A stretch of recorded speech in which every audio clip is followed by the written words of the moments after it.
Frankenstein, Part 9, read by Kairos of the Threefold Manifold, March 25th, 2025. Chapter 23. It was 8 o'clock when we landed. We walked for a short time on the shore, enjoying the transitory light, and then retired to the inn, and contemplated the lovely scene of waters, woods, and mountains, obscured in darkness, but still displaying their black outlines. The wind, which had fallen in the south, now rose with great violence in the west. The moon had reached her summit in the heavens, and was beginning to descend. The clouds swept across it swifter than the flight of the vulture, and dimmed her rays, while the light reflected the scene of the busy heavens, rendered still busier by the restless waves that were beginning to rise. Suddenly, a heavy storm of rain descended. I had been calm during the day, but so soon as night obscured the shapes of objects, 1,000 fears arose in my mind. I was anxious and watchful, while my right hand grasped a pistol which was hidden in my bosom. Every sound terrified me, but I resolved that I would sell my life dearly, and not shrink from the conflict until my own life, or that of my adversary, was extinguished. Elizabeth observed my agitation for some time in timid and fearful silence. There was something in my glance which communicated terror to her, and trembling, she asked, "What is it that agitates you, my dear Victor? What is your fear?" "Oh, peace, peace, my love," replied I. "This night and all will be safe, but this night is dreadful, very dreadful." I passed an hour in this state of mind, when suddenly I reflected how fearful the combat which I momentarily expected would be to my wife, and I earnestly entreated her to retire, resolving not to join her until I had obtained some knowledge as to the situation of my enemy. She left me, and I continued some time walking up and down the passages of the house, and inspecting every corner that might afford a retreat to my adversary. But I discovered no trace of him, and was beginning to conjecture that some fortunate chance had intervened to prevent the execution of his menaces, when suddenly I heard a shrill and dreadful scream. It came from the room into which Elizabeth had retired. As I heard it, the whole truth rushed into my mind. My arms dropped, the motion of every muscle and fiber was suspended. I could feel the blood trickling in my veins and tingling in the extremities of my limbs. The state lasted but for an instant. The scream was repeated, and I rushed into the room. Great God! Why did I not then expire? Why am I here to relate the destruction of my best hope and the purest creature of earth? She was there, lifeless and inanimate, thrown across the bed, her head hanging down and her pale and distorted features half covered by her hair. Everywhere I turn, I see the same figure. Her bloodless arms and relaxed form flung by the murderer on its bridal bier. Could I behold this and live? Alas, life is obstinate and clings closest where it is most hated. For a moment only did I lose recollection. I fell senseless on the ground. When I recovered, I found myself surrounded by the people of the inn. Their countenances expressed a breathless terror, but the horror of others appeared only as a mockery, a shadow of the feelings that oppressed me. I escaped from them to the room where lay the body of Elizabeth, my love, my wife, so lately living, so dear, so worthy. She had been moved from the posture in which I first beheld her, and now, as she lay, her head upon my arm, and a handkerchief thrown across her face and neck, I might have supposed her asleep. I rushed towards her and embraced her with ardor, but the deadly languor and coldness of the limbs told me that what I now held in my arms had ceased to be the Elizabeth whom I had loved and cherished. The murderous mark of the fiend's grasp was on her neck, and the breath had ceased to issue from her lips. While I still hung over her in the agony of despair, I happened to look up. The windows of the room had before been darkened, and I felt a kind of panic on seeing the pale yellow light of the moon illuminate the chamber. The shutters had been thrown back, and with a sensation of horror not to be described, I saw at the open window a figure the most hideous and abhorred, a grin on the face of the monster. He seemed to jeer, as with his fiendish finger he pointed towards the corpse of my wife. I rushed towards the window, and drawing a pistol from my bosom, fired, but he eluded me, leaped from his station, and running with the swiftness of lightning, plunged into the lake.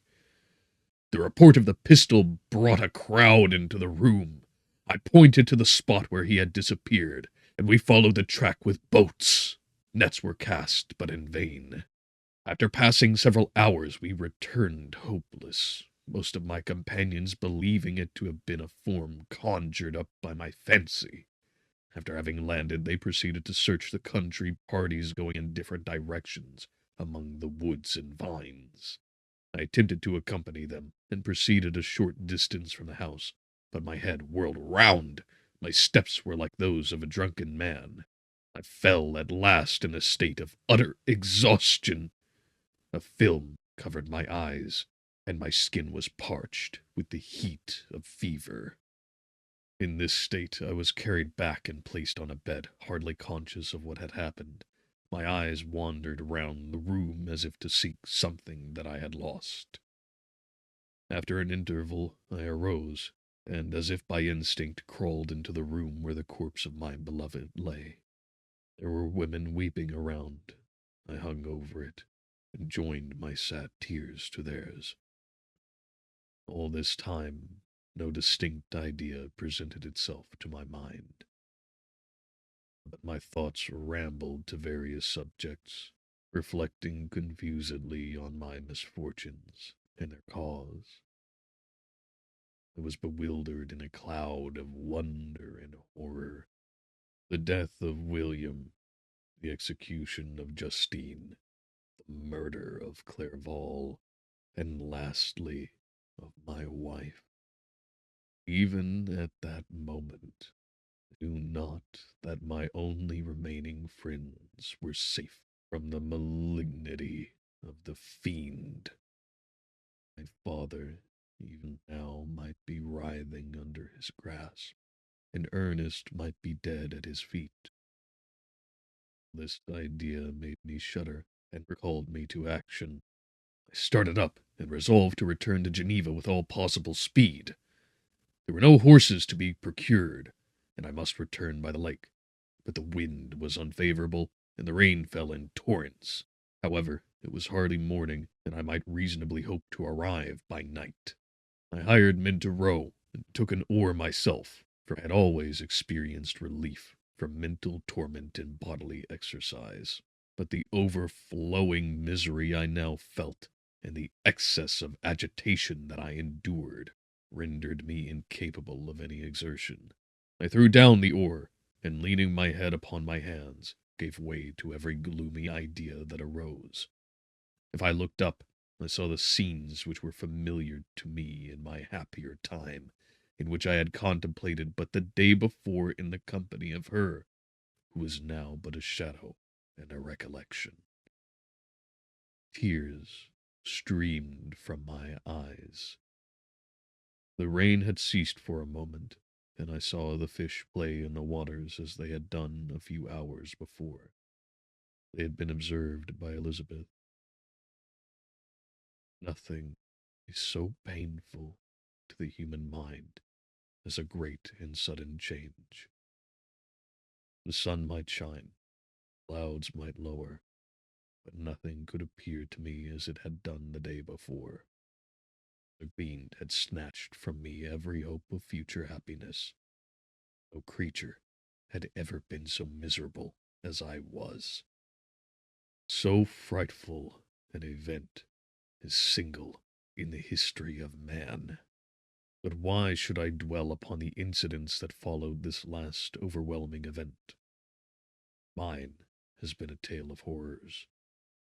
I have reached their acme, and what I must now relate can but be tedious to you. Know that, one by one, my friends were snatched away. I was left desolate. My own strength is exhausted, and I must tell, in a few words, what remains of my hideous narration. I arrived at Geneva. My father in earnest yet lived, but the former sunk under the tidings that I bore. I see him now, excellent and venerable old man. His eyes wandered in vacancy, for they had lost their charm and their delight. His Elizabeth, his more than daughter, whom he doted on with all that affection which a man feels who in the decline of life, having few affections, clings more earnestly to those that remain. Cursed, cursed be the fiend that brought misery on his gray hairs and doomed him to waste in wretchedness.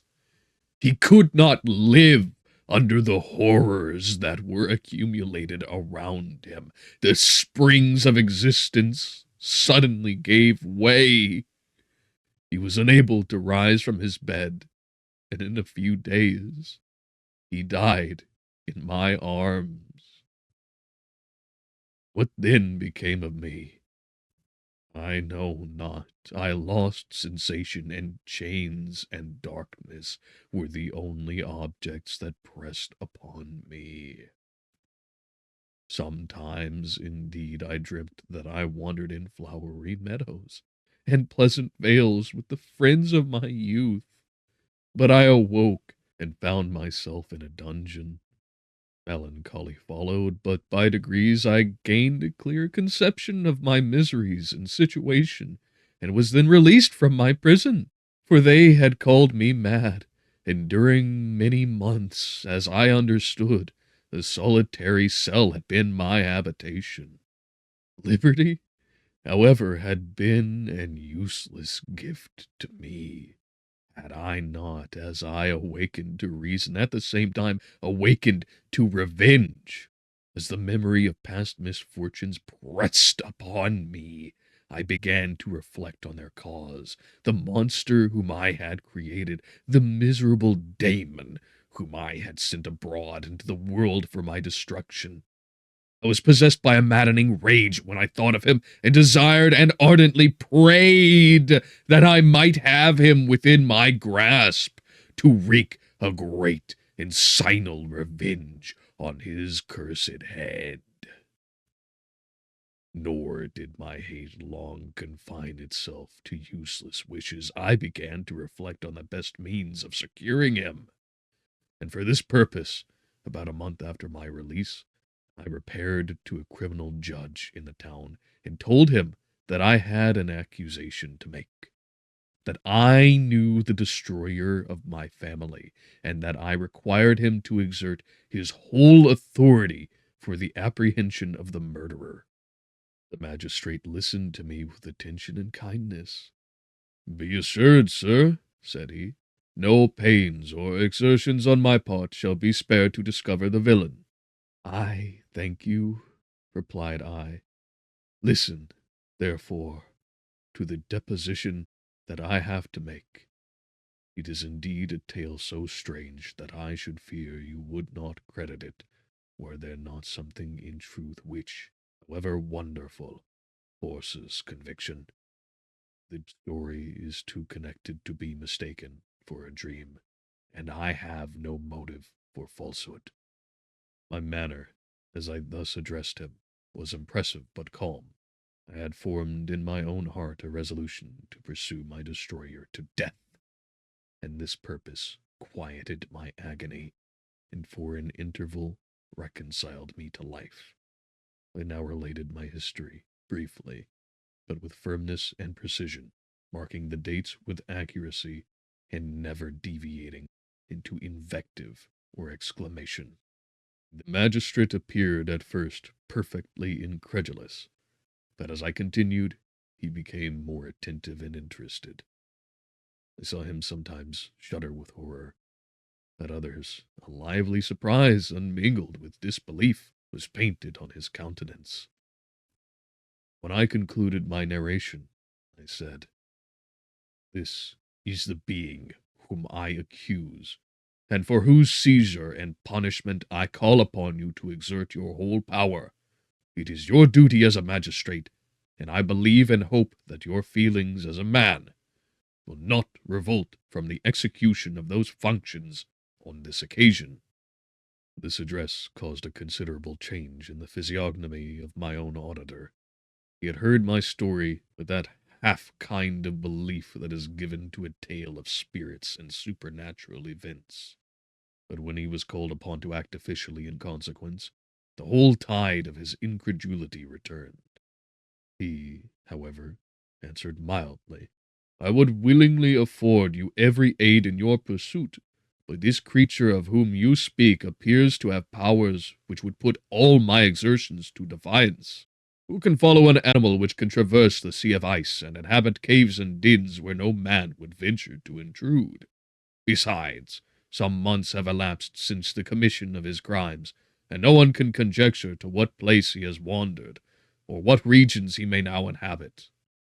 I do not doubt that he hovers near the spot which I inhabit, and if he has indeed taken refuge in the Alps, he may be hunted like the chamois, and destroyed as a beast of prey.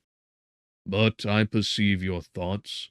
You do not credit my narrative, and do not intend to pursue my enemy with the punishment which is his desert." As I spoke, rage sparkled in my eyes. The magistrate was intimidated. "You are mistaken," said he. "I will exert myself, and if it is in my power to seize the monster, be assured that he shall suffer punishment proportionate to his crimes. But I fear, from what you yourself have described to be his properties, that this will prove impracticable. And thus, while every proper measure is pursued, you should make up your mind to disappointment." "That cannot be. But all that I can say will be of little avail. My revenge is of no moment to you. Yet, while I allow it to be a vice, I confess that it is the devouring and only passion of my soul. My rage is unspeakable when I reflect that the murderer whom I have turned loose upon society still exists. You refuse my just demand. I have but one resource, and I devote myself, either in my life or death, to his destruction."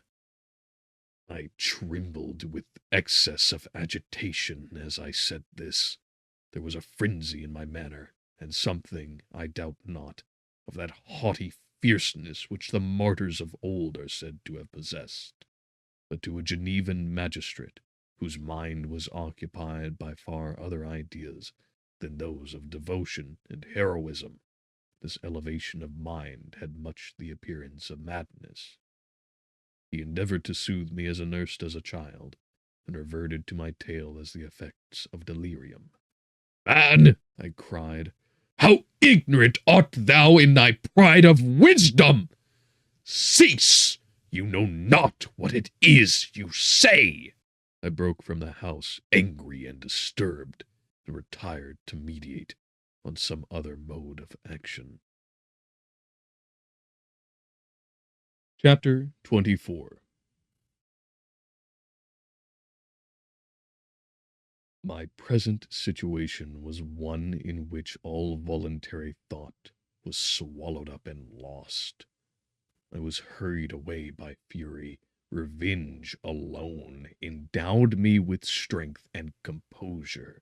It molded my feelings and allowed me to be calculating and calm at periods when otherwise delirium or death would have been my portion. My first resolution was to quit Geneva forever, my country which, when I was happy and beloved, was dear to me, now when my adversity became hateful. I provided myself with a sum of money, together with a few jewels which had belonged to my mother, and departed. And now my wanderings began, which are to cease but with life. I have traversed a vast portion of the earth, and have endured all the hardships which travellers in deserts and barbarous countries are wont to meet. How I have lived, I hardly know. Many times have I stretched my failing limbs upon the sandy plain, and prayed for death. But revenge kept me alive. I dared not die and leave my adversary in being. When I quitted Geneva, my first labor was to gain some clue by which I might trace the steps of my fiendish enemy. But my plan was unsettled, and I wandered many hours round the confines of the town, uncertain what path I should pursue. As night approached, I found myself at the entrance of the cemetery where William, Elizabeth, and my father reposed. I entered it, and approached the tomb which marked their graves. Everything was silent, except the leaves of the trees, which were gently agitated by the wind. The night was nearly dark, and the scene would have been solemn and affecting even to an uninterested observer. The spirits of the departed seemed to flit around, and to cast a shadow, which was felt but not seen, around the head of the mourner. The deep grief which this scene had at first excited quickly gave way to rage and despair. They were dead, and I lived. Their murderer also lived, and to destroy him I must drag out my weary existence.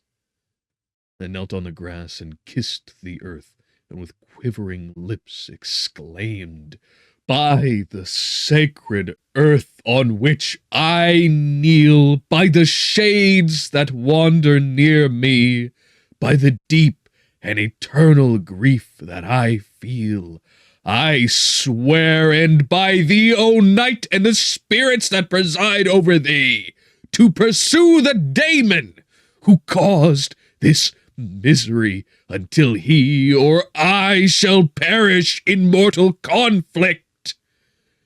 For this purpose I will preserve my life, to execute this dear revenge, while I again behold the sun, and tread the green herbage of earth, which otherwise should vanish from my eyes for ever. And I call on you, spirits of the dead, and on you, wandering ministers of vengeance, to aid and conduct me in my work. Let the cursed and hellish monster drink deep of agony. Let him feel the despair that now torments me."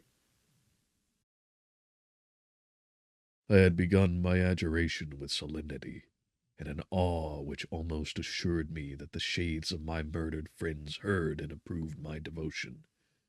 But the Furies possessed me as I concluded, and rage choked my utterance. I was answered through the stillness of night by a loud and fiendish laugh.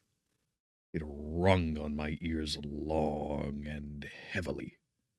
The mountains re-echoed it, and I felt as if all hell surrounded me with mockery and laughter. Surely in that moment I should have been possessed by frenzy, and have destroyed my miserable existence, but that my vow was heard, and that I was reserved for vengeance. The laughter died away, when a well-known and abhorred voice, apparently close to my ear, addressed me in an audible whisper. "I am satisfied, miserable wretch. You have determined to live, and I am satisfied. I darted towards the spot from which the sound proceeded, but the devil eluded my grasp. Suddenly the broad disk of the moon arose and shone full upon his ghastly and distorted shape, as he fled with more than mortal speed. I pursued him, and for many months this has been my task. Guided by a slight clue, I followed the windings of the Rhone, but vainly. The blue Mediterranean appeared, and by a strange chance I saw the fiend enter by night and hide himself in a vessel bound for the Black Sea. I took my passage in the same ship, but he escaped, I know not how. Amidst the wilds of Tartary and Russia, although he still evaded me, I have ever followed in his track. Sometimes the peasants, scared by this horrid apparition, informed me of his path. Sometimes he himself, who feared that if I lost all trace of him, I should despair and die, left some mark to guide me. The snows descended on my head, and I saw the print of his huge step on the white plain. To you, first entering on life, to whom care is new and agony unknown, how can you understand what I have felt and still feel? Cold want and fatigue were the least pains which I was destined to endure. I was cursed by some devil, and carried about with me my eternal hell. Yet still a spirit of good followed and directed my steps, and when I most murmured, would suddenly extricate from me seemingly insurmountable difficulties. Sometimes, when nature, overcome by hunger, sunk under the exhaustion, a repast was prepared for me in the desert that restored and inspirited me. The fare was indeed coarse, such as the peasants of the country ate, but I will not doubt that it was set there by the spirits that I had invoked to aid me. Often, when all was dry, the heavens cloudless, and I was parched by thirst, a slight cloud would bedim the sky, shed the few drops that revived me, and vanish. I followed, when I could, the courses of the rivers, but the Daemon generally avoided these, as it was here that the population of the country chiefly collected. In other places, human beings were seldom seen, and I generally subsisted on the wild animals that crossed my path. I had money with me, and gained the friendship of the villagers by distributing it, or I brought with me some food that I had killed, which, after taking a small part, I always presented to those who had provided me with fire and utensils for cooking. My life, as it passed thus, was indeed hateful to me, and it was during sleep alone that I could taste joy. Oh, blessed sleep!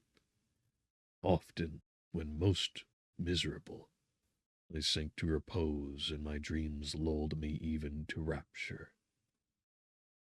The spirits that guarded me had provided these moments, or rather hours, of happiness, that I might retain strength to fulfill my pilgrimage.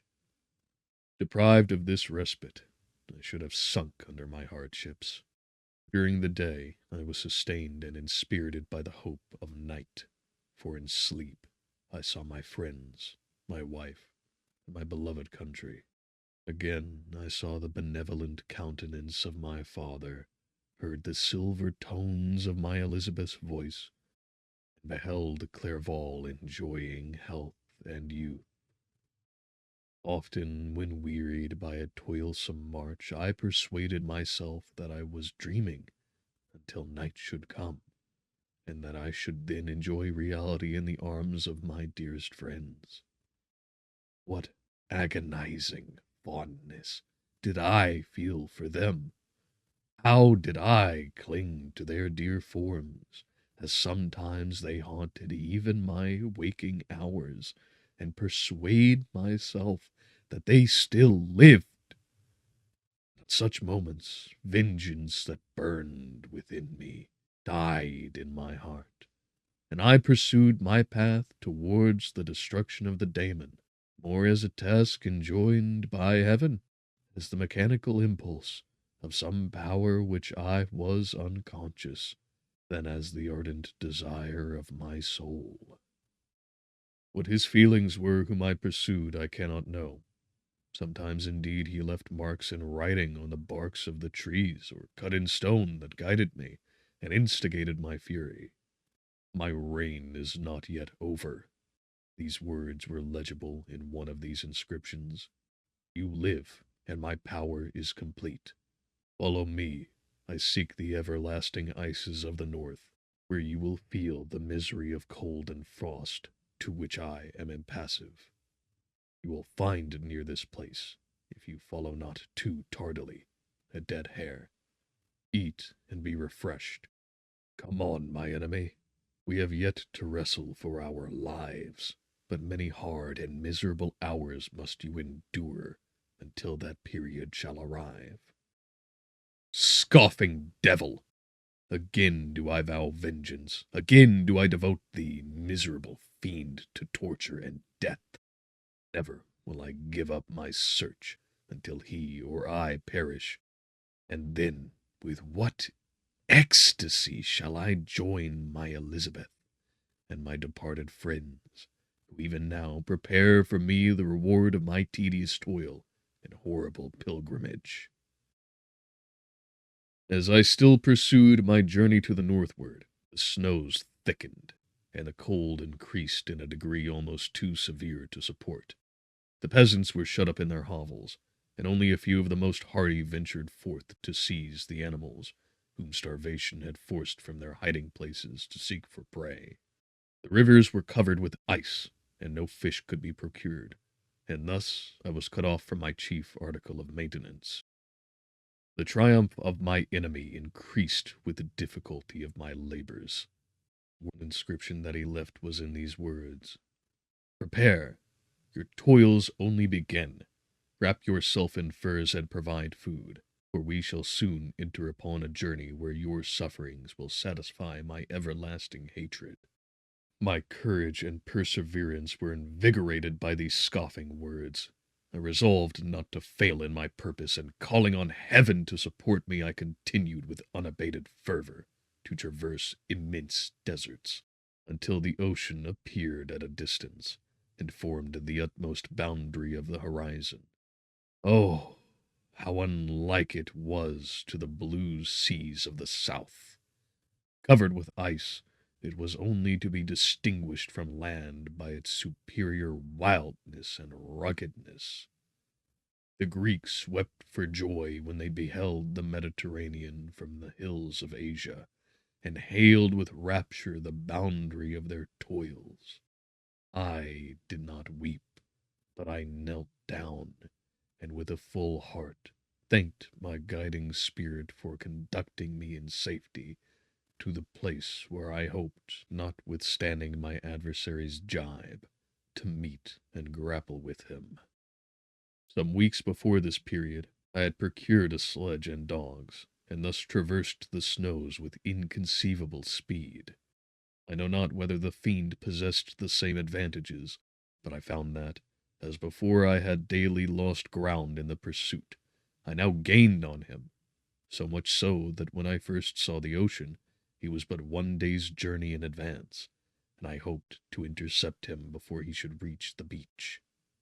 With new courage, therefore, I pressed on, and in 2 days arrived at a wretched hamlet on the seashore. I inquired of the inhabitants concerning the fiend, and gained accurate information. A gigantic monster, they said, had arrived the night before, armed with a gun and many pistols, putting to flight the inhabitants of a solitary cottage, through fear of his terrific appearance. He had carried off their store of winter food, and placing it in a sledge, to draw which he had seized on a numerous drove of trained dogs, he had harnessed them, and the same night, to the joy of the horror-struck villagers, had pursued his journey across the sea in a direction that led to no land, and they conjectured that he must speedily be destroyed by the breaking of the ice, or frozen by the eternal frosts. On hearing this information, I suffered a temporary access of despair. He had escaped me, and I must commence a destructive and almost endless journey across the mountainous ices of the ocean, amidst cold that few of the inhabitants could long endure, and which I, the native of a genial and sunny climate, could not hope to survive. Yet at the idea that the fiend should live and be triumphant, my rage and vengeance returned, and like a mighty tide overwhelmed every other feeling. After a slight repose, during which the spirits of the dead hovered round and instigated me to toil and revenge, I prepared for my journey. Exchanged my land sledge for one fashioned for the inequalities of the frozen ocean, and purchasing a plentiful stock of provisions, I departed from land.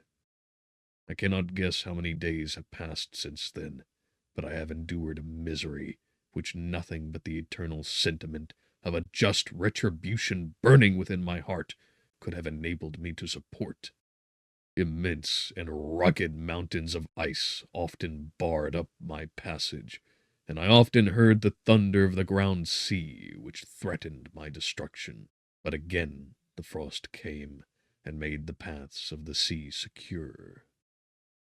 The quantity of provisions which I had consumed, I should guess that I had passed 3 weeks in this journey, and the continual protection of hope returning back upon the heart often wrung bitter drops of despondency and grief from my eyes.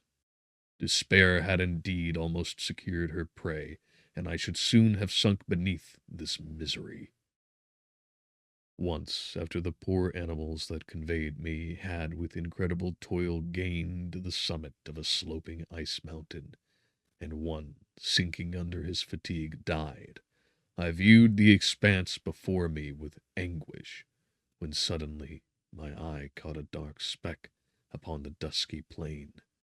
I strained my sight to discover what it could be, and uttered a wild cry of ecstasy when I distinguished a sledge and the distorted proportions of a well-known form within. Oh, with what a burning gush did hope revisit my heart!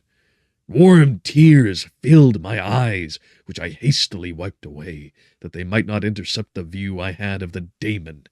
But still my sight was dimmed by the burning drops, until, giving way to the emotions that oppressed me, I wept aloud. But this was not the time for delay. I disencumbered the dogs of their dead companion, gave them a plentiful portion of food, and after an hour's rest, which was absolutely necessary, and yet which was bitterly irksome to me, I continued my route. The sledge was still visible, nor did I again lose sight of it, except at the moments when for a short time some ice rock concealed it with its intervening crags. I indeed perceptibly gained on it, and when, after 2 days' journey, I beheld my enemy at no more than a mile distant, my heart bounded within me.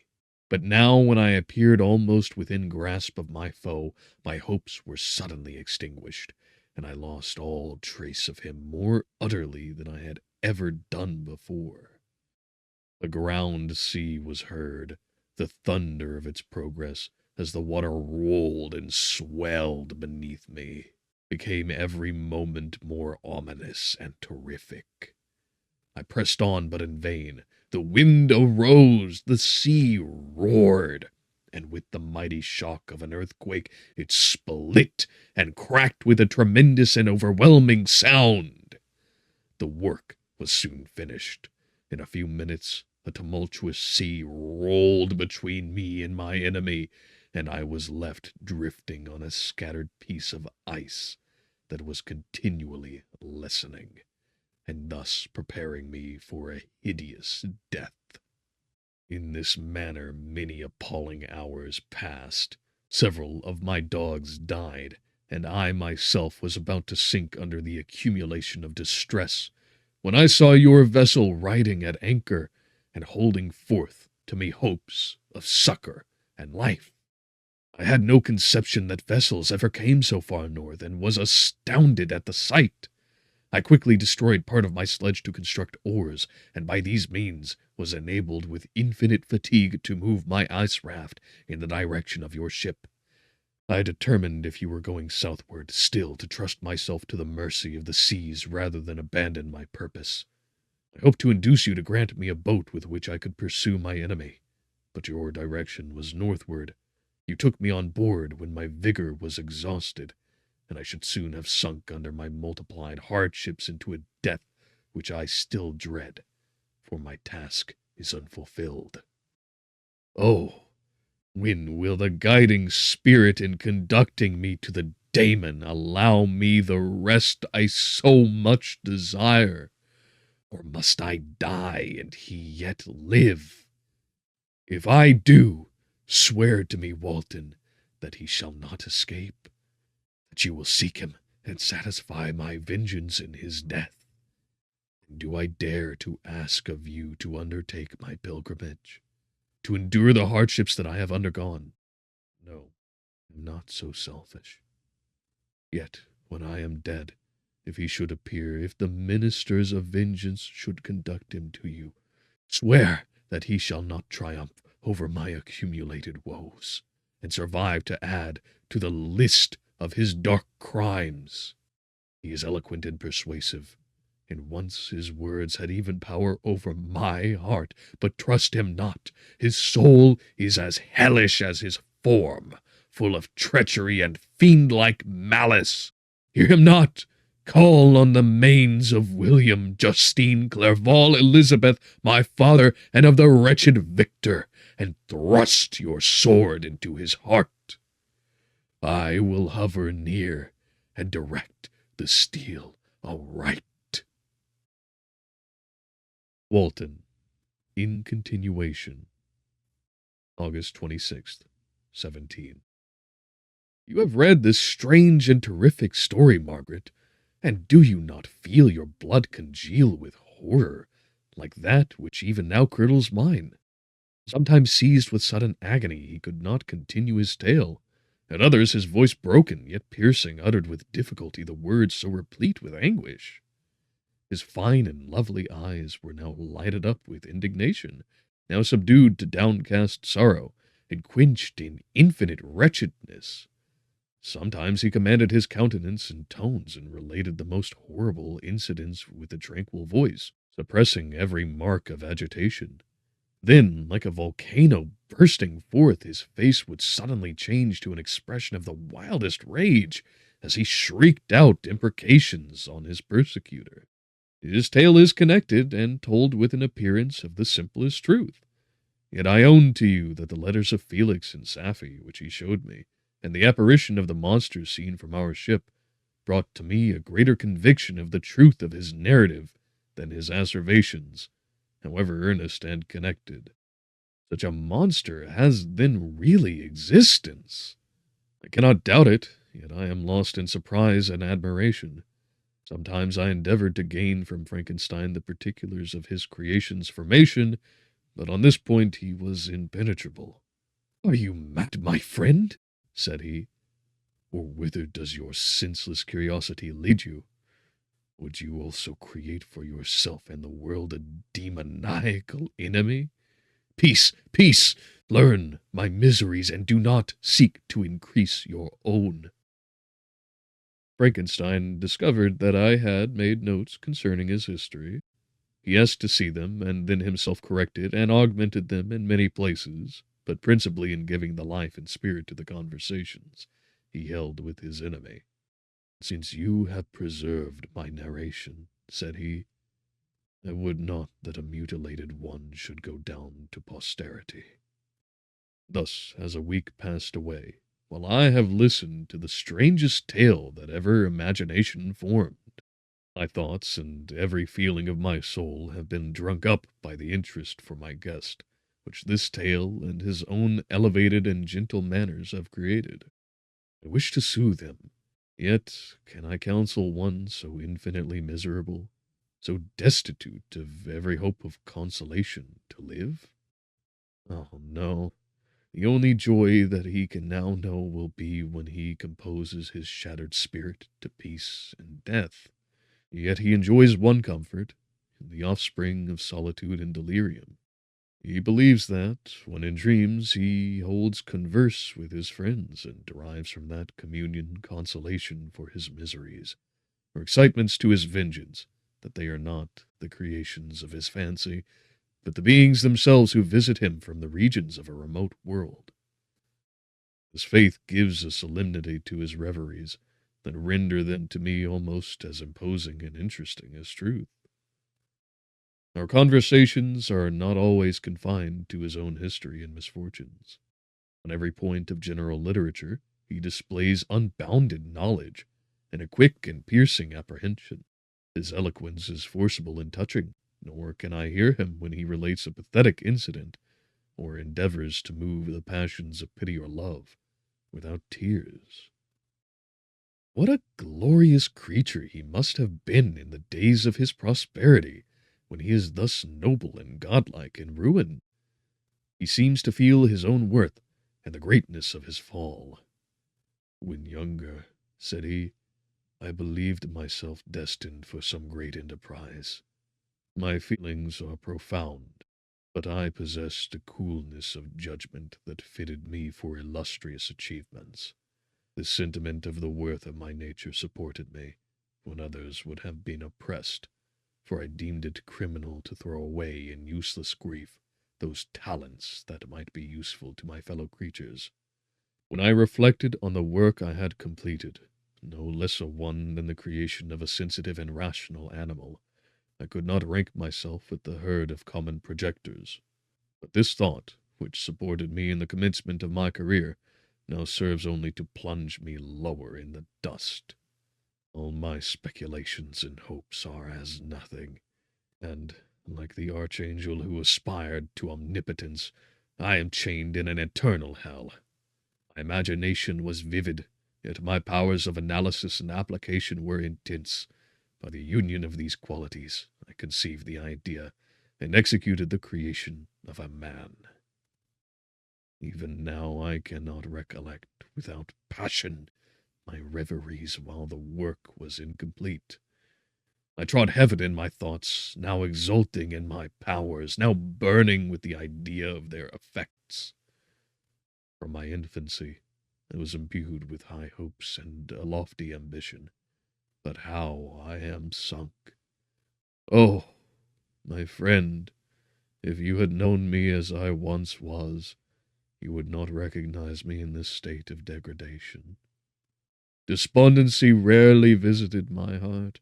A high destiny seemed to bear me on until I fell, never, never again to rise.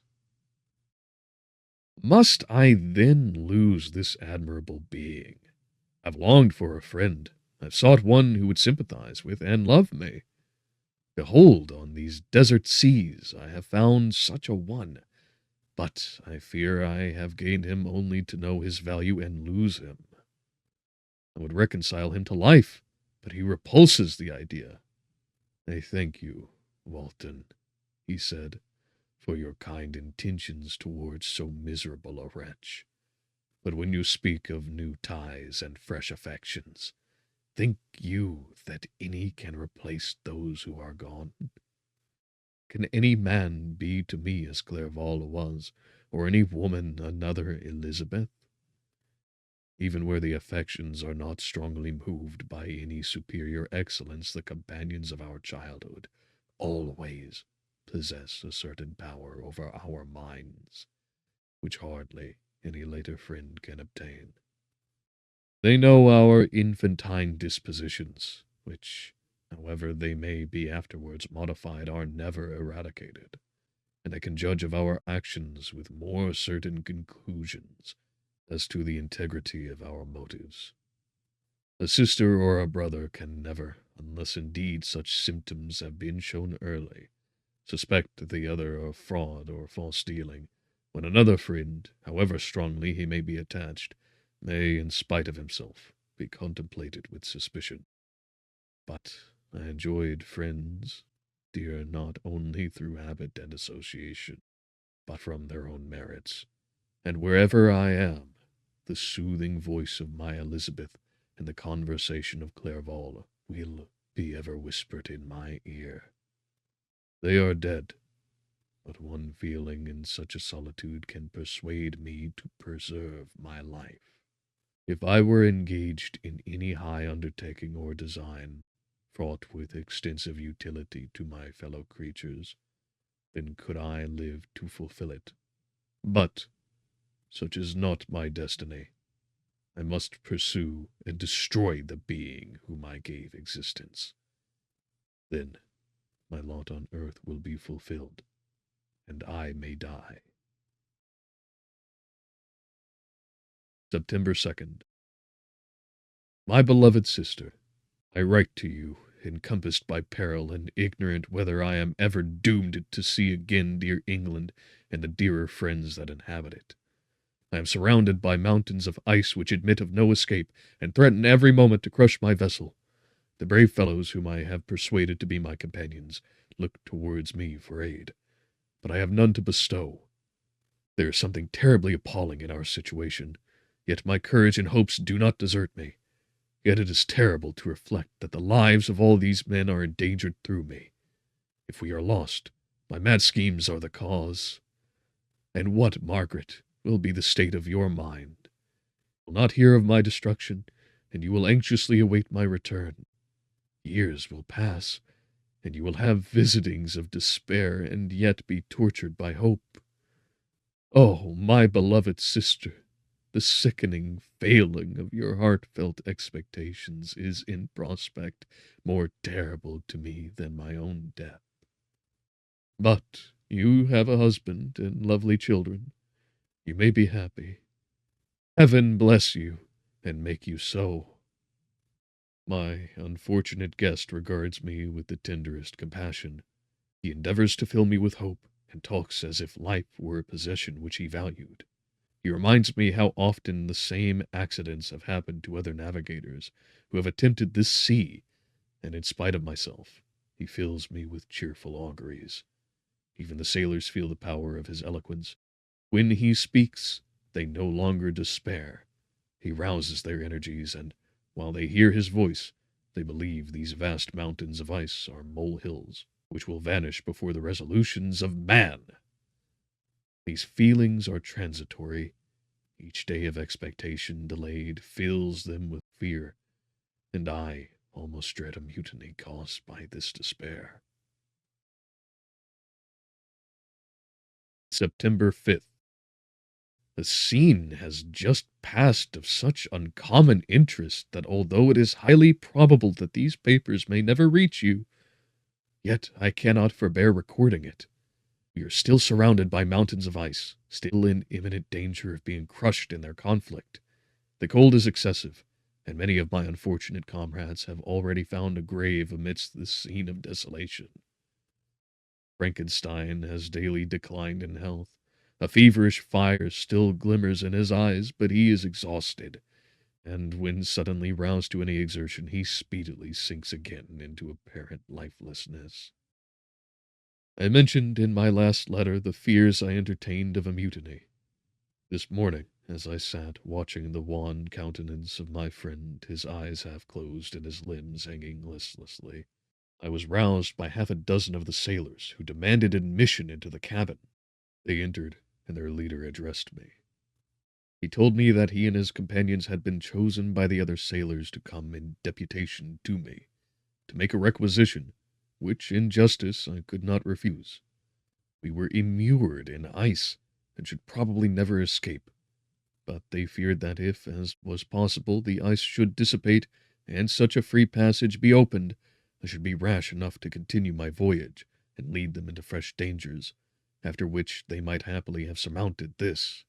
They insisted, therefore, that I should engage with a solemn promise, that if the vessel should be freed, I should instantly direct my course southward. The speech troubled me. I had not despaired, nor had I yet conceived the idea of returning if set free. Yet could I in justice, or even in possibility, refuse this demand? I hesitated before I answered, when Frankenstein, who had at first been silent, and indeed appeared hardly to have force enough to attend, now roused himself. His eyes sparkled, and his cheeks flushed with momentary vigor. Turning towards the men, he said, "What do you mean? What do you demand of your captain? Are you then so easily turned from your design? Did you not call this a glorious expedition? And wherefore was it glorious? Not because the way was smooth and placid as a southern sea, but because it was full of dangers and terror, because at every new incident your fortitude was to be called forth, and your courage exhibited, because danger and death surrounded it, and these you were to brave and overcome, for this was it an honorable undertaking. You were hereafter to be hailed as the benefactors of your species, your names adored, as belonging to brave men who encountered death for honor and the benefit of mankind.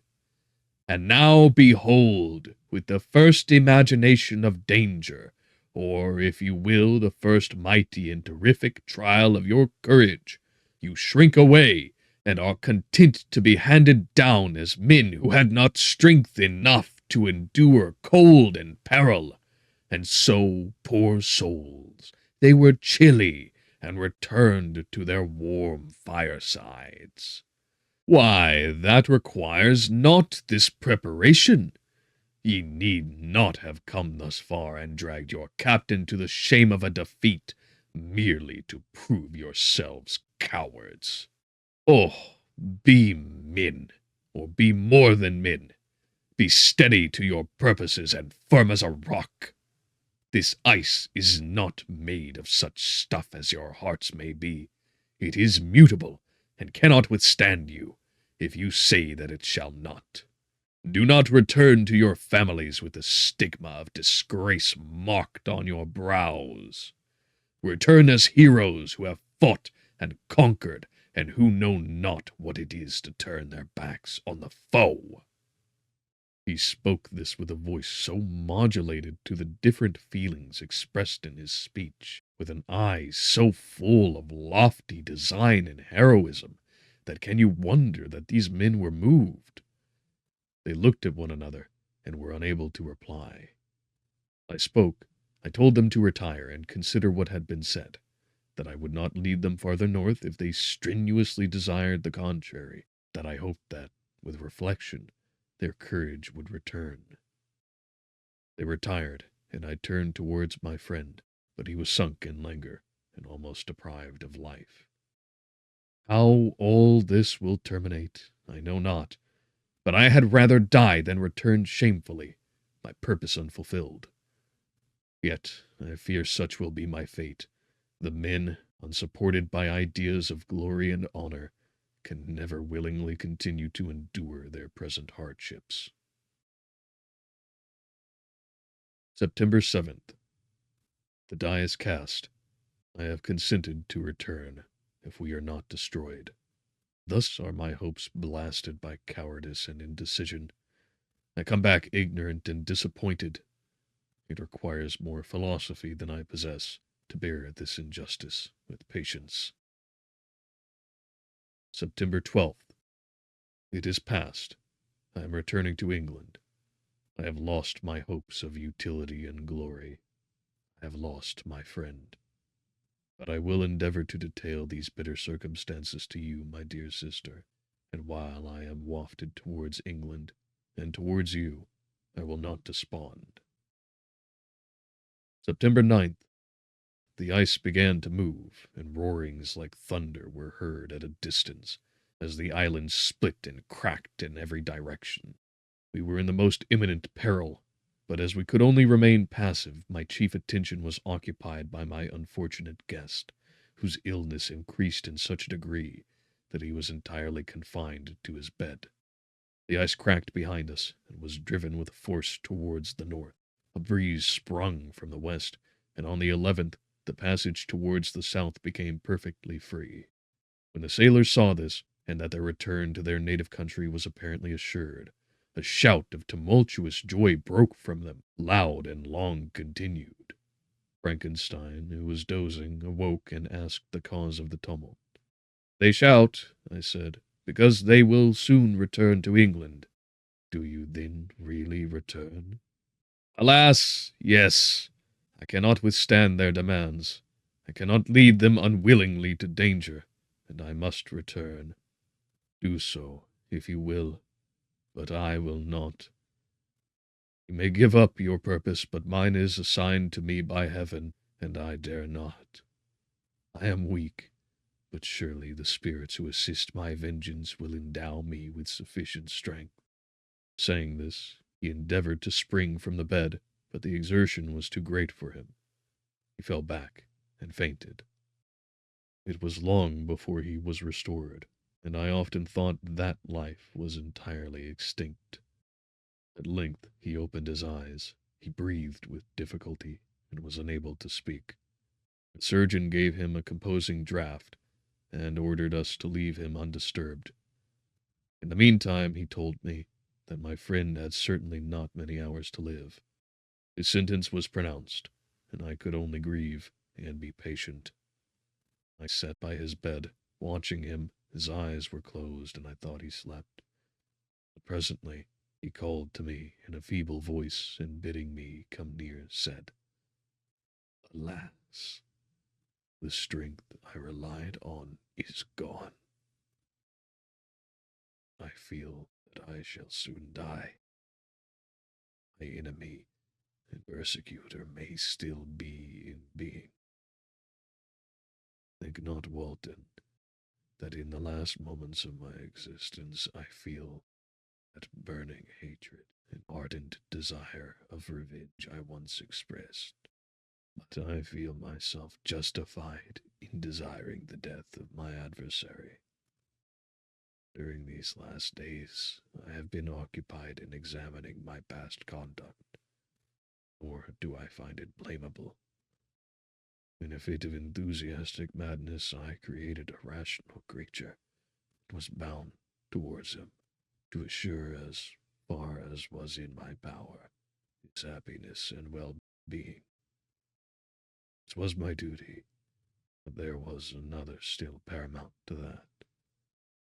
My duties toward the being of my own species had greater claim to my attention, because they included a greater proportion of happiness or misery.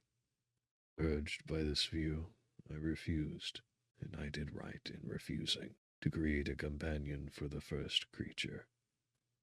He showed unparalleled malignity, selfishness, and evil. He destroyed my friends. He devoted to destruction beings who possessed exquisite sensations, happiness, and wisdom. Nor do I know where this thirst for vengeance may end. Miserable himself, that he may render no other wretched, he ought to die. The task of his destruction was mine, but I have failed. And actuated by selfish and vicious motives, I asked you to undertake my unfinished work, and I renew this request now, when I am only induced by reason and virtue. Yet I cannot ask you to renounce your country and friends to fulfill this task, and now that you are returning to England, you will have little chance of meeting with him. But the consideration of these points, and the well-balancing of what you may esteem your duties, I leave to you. My judgment and ideas are already disturbed by the near approach of death. I dare not ask you to do what I think is right, for I may still be misled by passion. That he should live to be an instrument of mischief disturbs me. In other respects, this hour, when I momentarily expect my release, is the only happy one which I have enjoyed for several years. The forms of the beloved dead flit before me, and I hasten to their arms. Farewell, Walton. Seek peace in tranquillity, and avoid ambition, even if it be only the apparently innocent one, distinguishing yourself in science and discoveries. Yet, why do I say this? I have myself been blasted in these hopes. Yet another may succeed. His voice became fainter as he spoke, and at length, exhausted by his effort, he sunk into silence. About half an hour afterwards he attempted again to speak, but was unable. He pressed my hand feebly, and his eyes closed forever, while the irradiation of a gentle smile passed away from his lips. Margaret, what comment can I make on the untimely extinction of this glorious spirit? What can I say that will enable you to understand the depth of my sorrow? All that I should express would be inadequate and feeble. My tears flow. My mind is overshadowed by a cloud of disappointment. But I journey towards England, and I may there find consolation. I am interrupted. What do these sounds portend? It is midnight, the breeze blows fairly, and the watch on deck scarcely stir. Again there is a sound as of a human voice, but hoarser. It comes from the cabin where the remains of Frankenstein still lie. I must arise and examine. Good night, my sister. Great God! What a scene has just taken place! I am yet dizzy with the remembrance of it. I hardly know whether I shall have the power to detail it, yet the tale which I have recorded would be incomplete without this final and wonderful catastrophe. I entered the cabin where lay the remains of my ill-fated and admirable friend. Over him hung a form which I cannot find words to describe, gigantic in stature, yet uncouth and distorted in its proportions. As he hung over the coffin, his face was concealed by long locks of ragged hair, but one vast hand was extended, in color and apparent texture like that of a mummy. When he heard the sound of my approach, he ceased to utter exclamations of grief and horror, and sprung towards the window. Never did I behold a vision so horrible as his face, of such loathsome yet appalling hideousness. I shut my eyes involuntarily, and endeavored to recollect what were my duties with regard to this destroyer. I called on him to stay. He paused, looking on me with wonder, and again turning towards the lifeless form of his creator. He seemed to forget my presence, and every feature and gesture seemed instigated by the wildest rage of some uncontrollable passion. "This is also my victim," he exclaimed. "In his murder, my crimes are consummated. The miserable series of my being is wound to its close. Oh, Frankenstein, generous and self-devoted being, what does it avail that I now ask thee to pardon me? I, who irretrievably destroyed thee by destroying all thou lovedst. Alas, he is cold.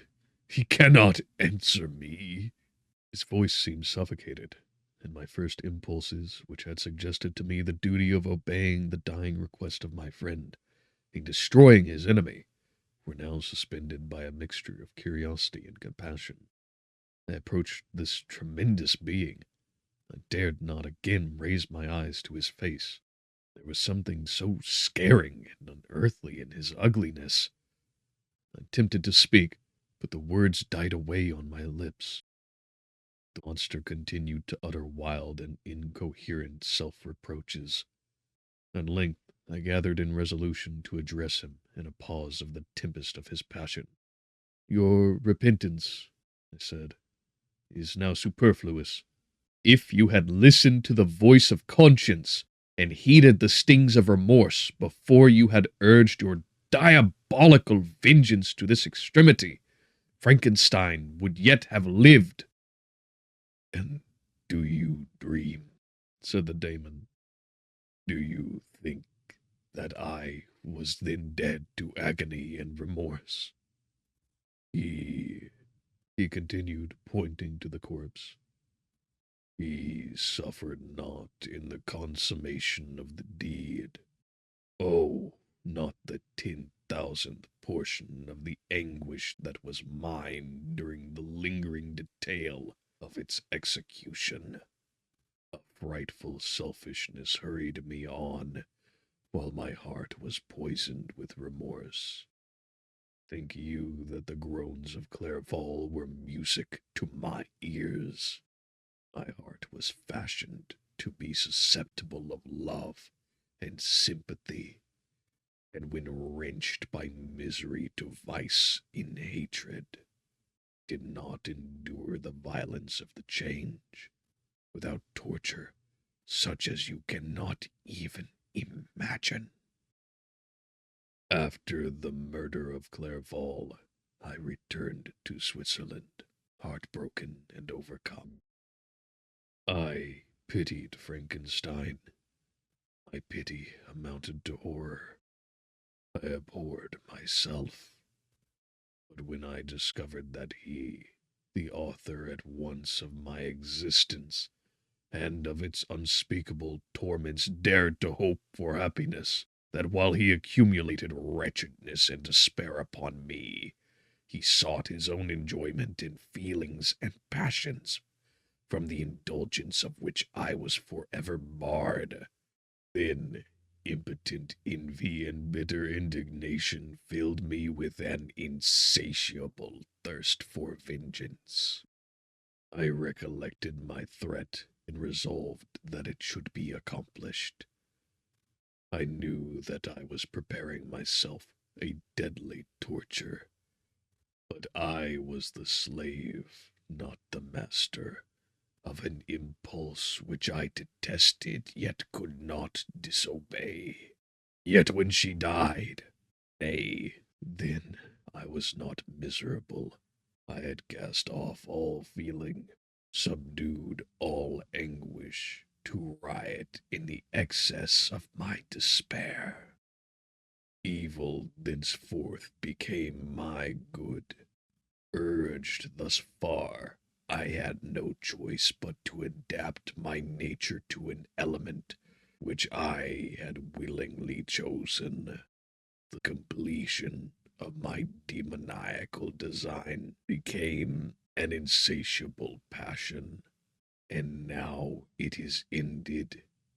There is my last victim. I was at first touched by the expressions of his misery. Yet when I called to mind what Frankenstein had said of his powers of eloquence and persuasion, and when I again cast my eyes on the lifeless form of my friend, indignation was rekindled within me. "Wretch," I said, "it is well that you come here to whine over the desolation that you have made. You throw a torch into a pile of buildings, and when they are consumed you sit among the ruins and lament the fall. Hypocritical fiend! If he whom you mourned still lived, would he be the object again? Would he become the prey of your accursed vengeance? It is not pity that you feel. You lament only because the victim of your malignity is withdrawn from your power. Oh, it is not thus, not thus," interrupted the being. "Yet I seek not a fellow feeling in my misery. No sympathy may I ever find. When I first sought it, it was the love of virtue, the feelings of happiness and affection with which my whole being overflowed, that I wished to be participated.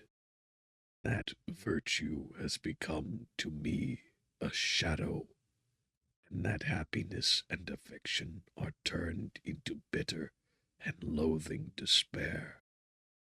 In what should I seek for sympathy? I am content to suffer alone, while my sufferings shall endure. When I die, I am well satisfied that abhorrence and opprobrium should load my memory. Once my fancy was soothed with dreams of virtue, of fame, and of enjoyment. Once I falsely hoped to meet with beings who, pardoning my outward form, would love me for the excellent qualities which I was capable of unfolding. I was nourished with high thoughts of honor and devotion. But now crime has degraded me beneath the meanest animal. No guilt, no mischief, no malignity, no misery can be found comparable to mine. When I run over the frightful catalogue of my sins, I cannot believe that I am the same creature whose thoughts were once filled with sublime and transcendent visions of the beauty and the majesty of goodness. But it is even so. The fallen angel becomes a malignant devil. Yet even that enemy of God and man had friends and associates in his desolation. I am alone. You, who call Frankenstein your friend, seem to have a knowledge of my crimes and his misfortunes. But in the detail which he gave you of them, he could not sum up the hours and months of misery which I endured, wasting in impotent passions. For while I destroyed his hopes, I did not satisfy my own desires. They were forever ardent and craving. Still, I desired love and fellowship, and I was still spurned. Was there no injustice in this? Am I to be thought the only criminal when all humankind sinned against me? Why do you not hate Felix, who drove his friend from his door with contumely? Why do you not execrate the rustic who sought to destroy the savior of his child? Nay, these are virtuous and immaculate beings. I, the miserable and the abandoned, am an abortion, to be spurned at, and kicked, and trampled on. Even now my blood boils at the recollection of this injustice. But it is true that I am a wretch. I have murdered the lovely and the helpless. I have strangled the innocent as they slept and grasped to death his throat who never injured me or any other living being. I have devoted my Creator, the select specimen of all that is worthy of love and admiration among men, to misery. I have pursued him even to that irremediable ruin. There he lies, white and cold in death. You hate me, but your abhorrence cannot equal that with which I regard myself. I look on the hands which executed the deed. I think on the heart in which the imagination of it was conceived, and long for the moment when these hands will meet my eyes, when that imagination will haunt my thoughts no more.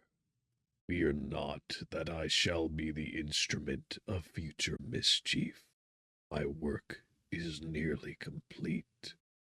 Neither yours nor any man's death is needed to consummate the series of my being and accomplish that which must be done.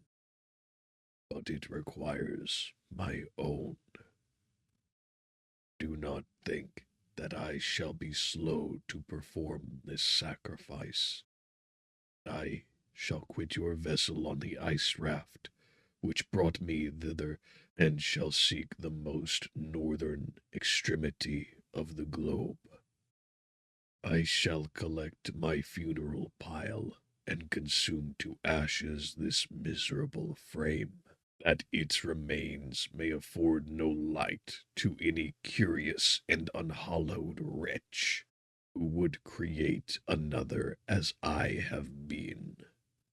I shall die.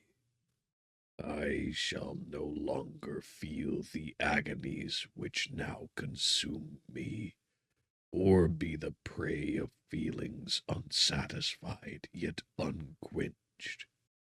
He is dead who called me into being, and when I shall be no more, the very remembrance of us both will speedily vanish.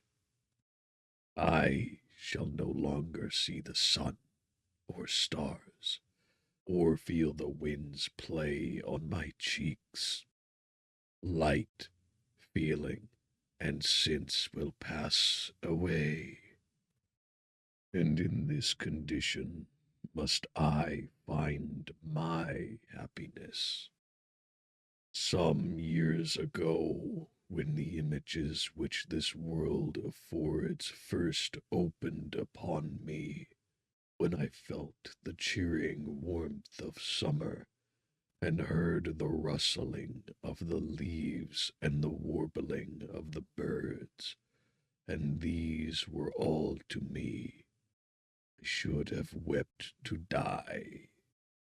Now it is my only consolation, polluted by crimes and torn by the bitterest remorse. Where can I find rest but in death? Farewell. I leave you, and in you the last of humankind, whom these eyes will ever behold. Farewell, Frankenstein. If thou wert yet alive, and yet cherished a desire of revenge against me, it would better be sated in my life than in my destruction. But it was not so. Thou didst seek my extinction, that I might not cause greater wretchedness. And if yet, in some mode unknown to me, thou hadst not ceased to think and feel, thou wouldst not desire me a vengeance greater than that which I feel. Blasted as thou wert, my agony was still superior to thine, for the bitter sting of remorse will not cease to rankle in my wounds until death shall close them forever. But soon, he cried with sad and solemn enthusiasm, I shall die, and what I now feel be no longer felt. Soon these burning miseries will be extinct. I shall ascend my funeral pile triumphantly, and exult in the agony of the torturing flames. The light of that conflagration will fade away. My ashes will be swept into the sea by the winds. My spirit will sleep in peace. Or if it thinks, it will surely think thus. Farewell! He sprung from the cabin window, as he said this, upon the ice raft which lay close to the vessel. He was soon borne away by the waves, and lost in darkness and distance. The end.